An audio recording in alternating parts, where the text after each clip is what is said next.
suburban Idaho Falls, an ideal example of finalized urbanization. However, urbanization of this scale can cause many issues, including the introduction of non-native grass, trees, and plants, over-reliance on gasoline and diesel-burning cars, health hazards such as sewage issues, mold, and infestation. Luckily, there are many local solutions you can find. A good start is to revitalize pedestrian areas such as parks, greenways, and downtown areas.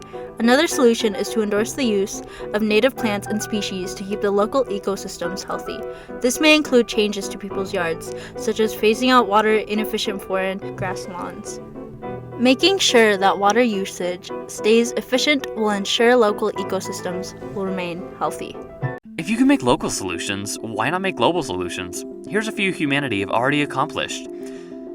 In the early 1980s, scientists discovered that humans had caused a massive hole in a protective layer of our atmosphere called the ozone layer. This hole, which was directly above Antarctica, proved that humans could have major effects on the planet. This hole was caused by the use of chemical propellants, collectively known as CFCs. CFCs were used in everything from hairspray to refrigerators. And now, ozone in the news.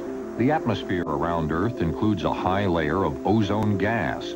The ozone absorbs many of the sun's ultraviolet rays, the rays that cause sunburn. In this way, the ozone protects us from the worst effects of these burning rays.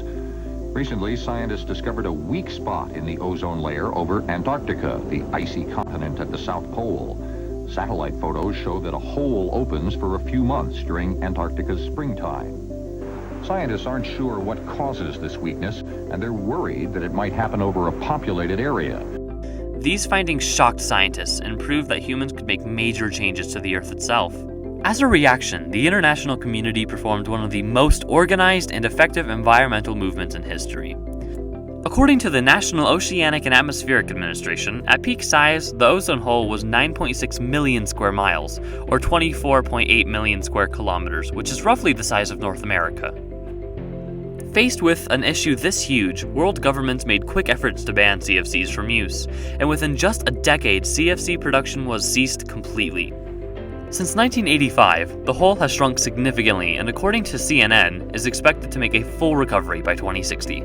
Another solution humanity has come up with is nature preserves. Whether it's a national park or wildlife refuge, preservation areas are established worldwide over 100 countries. These refuges have brought species back from the brink of extinction and saved ecosystems from destruction. Efforts like this will ensure the survival of several species into the future.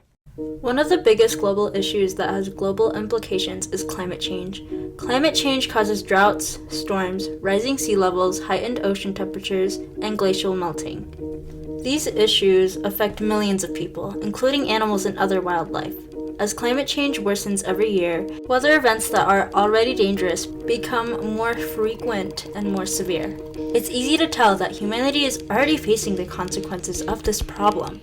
According to CNN, the two largest reservoirs in California are already at critically low levels. One other issue that ties into this is pollution.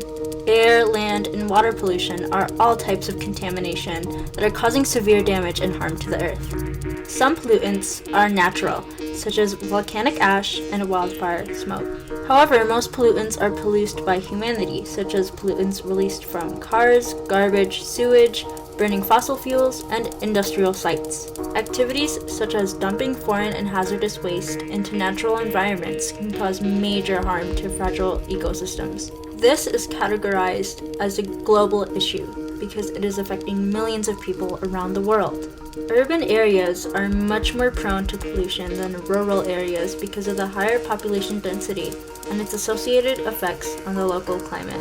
But that doesn't mean that rural areas are free of pollution.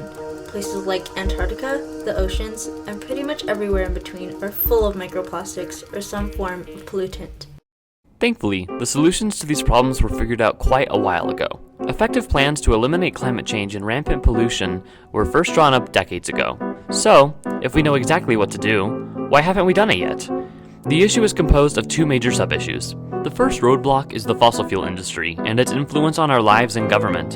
Megacorporations such as ExxonMobil or Chevron have many allies in our governments, which allows them to persuade countries into less climate-friendly policies. For most of these companies, a transfer to green energy would mean a complete collapse of the fossil fuel industry, so in turn, it would be one of their highest priorities to keep the world on them. The second roadblock is international cooperation. In order to effectively eliminate carbon emissions, massive cooperation between nations is very important. However, ongoing global issues get in the way of this prospect.